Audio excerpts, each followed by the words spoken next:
their stuff was taken, it says they did so joyfully. Perhaps that was the word that really stood out to me this week as I looked at it, as I meditated upon it. And I thought to myself, golly, we're a bunch of crybabies. We whine and complain so much at things that are so minor compared to what many Christians for history have endured, including Christians even today. We've talked about there are countries even today where if you are found to be in the ways of the Lord, that you can have your child taken out of the home and placed in foster care because they consider that to be, indoctrinating your children with lies, and the government can do that, and therefore you've got places where parents are not teaching their children anything about the Lord until they're confident that the children are old enough to keep their mouths shut. I mean, that's a horrific thing to think about that goes on even today. We talked about child sacrifice going on today in some places in Africa. Again, it's horrific to even think that in 2022 such a thing is possible, and yet it is. These Christians went through all these things they did joyfully.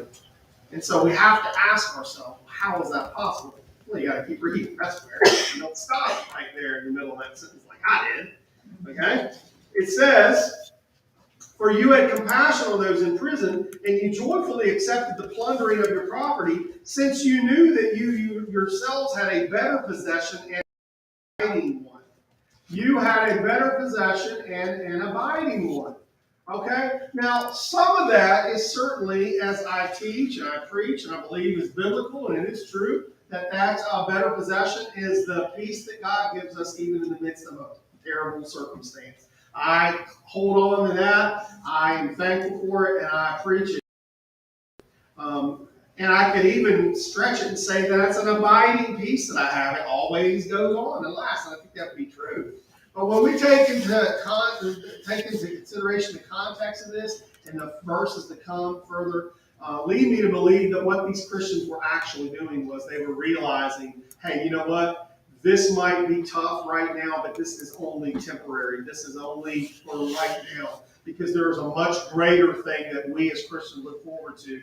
And yes, it is heaven.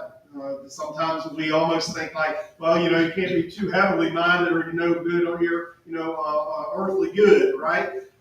No earthly good. Well, you know what? I think that most Christians probably could do well to be a little bit more heavenly minded, to be honest. And it seems like perhaps that's the way these early Christians were.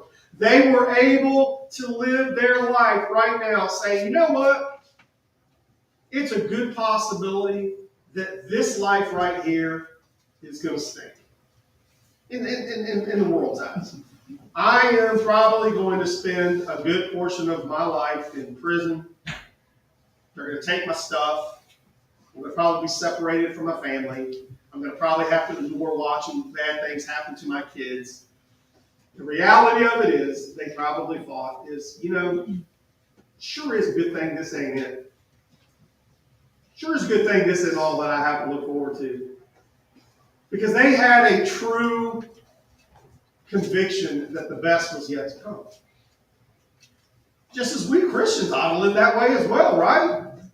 They really truly believe, hey, look, yes, it's going to be hard. Again, just as I was talking to somebody this week, and as he was sharing with me the multiple things that are going on in his body right now, he said, I sure am glad this isn't it. I'm sure I'm glad, because he said this, and this is what our conversation went to. He said, if this is it, like this life, this is the it, he said, then I really have very little to look forward to. Because I would probably never get out in my yard again and do things I like to do. I would probably never get to travel again like I like to do. I will probably never wake up in the morning feeling completely healthy like I used to. He said, honestly, what's the point of going on? If this is it, he said, I wouldn't have a whole lot of hope. So I'm very glad this isn't it. I'm very glad this isn't it. Aren't you glad that this isn't it? The longer you live, the more people that you lose, the more trouble your body gives you, the more you realize that those things that you look forward to when you're younger never quite happened, or if they did happen, they were long gone in the rearview mirror and they're never going to happen again.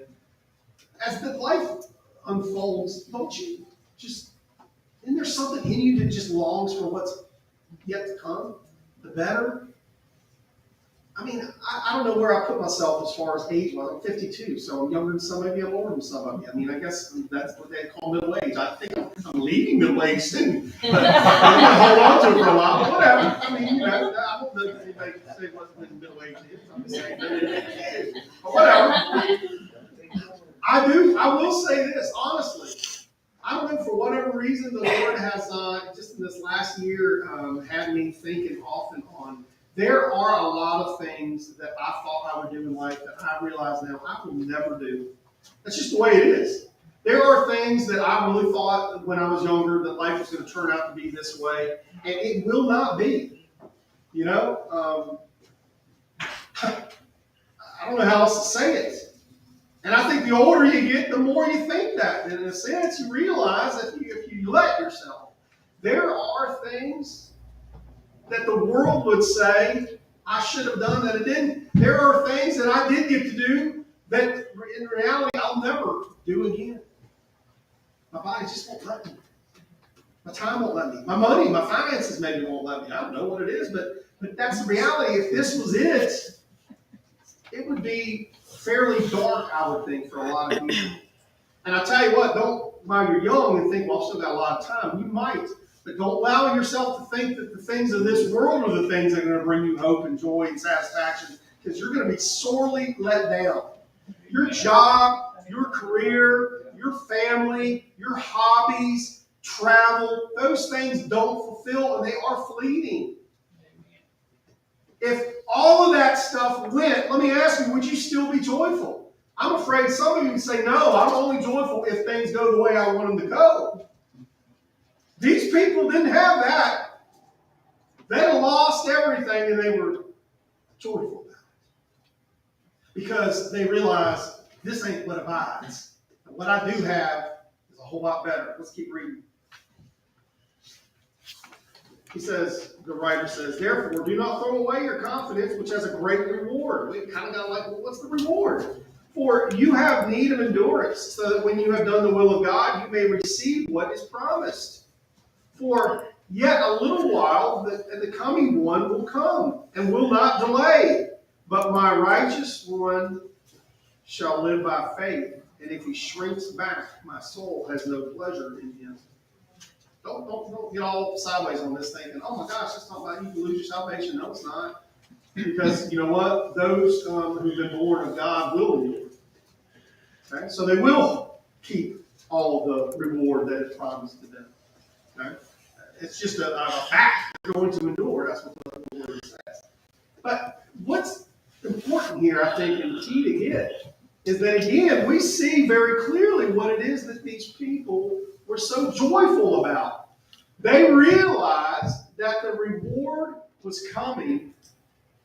And in fact, it even says here, yet in a little while, the coming one will come. I believe that's talking about Jesus. Jesus will come. He will be back. He's coming. You remember that he told his disciples, hey, I go to prepare a place for you. And if I go and I prepare a place for you, I will be back. I will come back for you. And so it says, yet a little while, and the coming one will come and will not delay, but my righteous one shall live by faith. Well, what faith are we talking about? I believe that what it's saying is, but my righteous one shall live by faith while they wait for him to come. So as they wait for Jesus to come back or to die,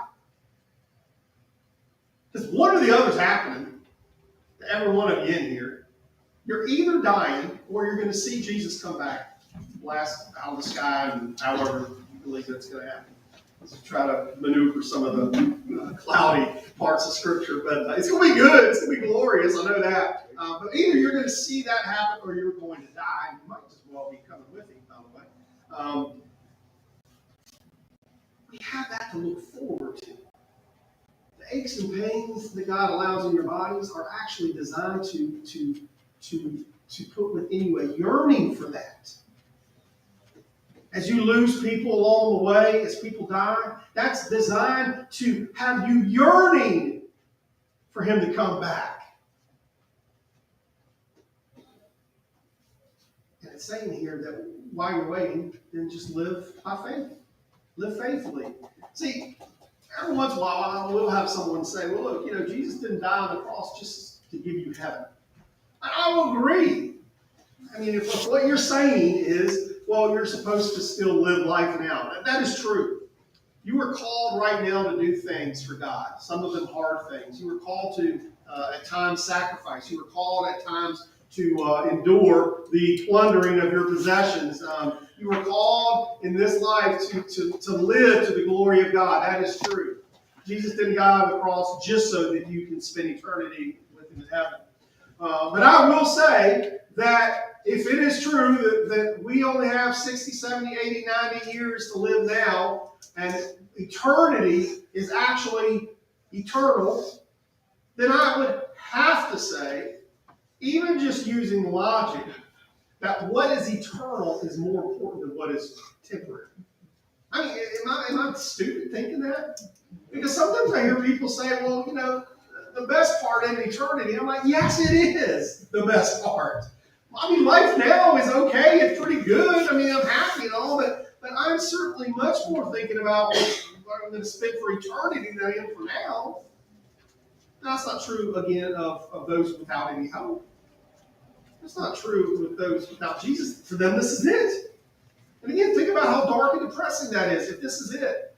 Yeah, if this is it, I would be upset too when things don't work out at work, or when things are tough in your marriage, or when you can't seem to get ahead in life. Yeah, I guess if this is it, that would depress me too. But this is not it.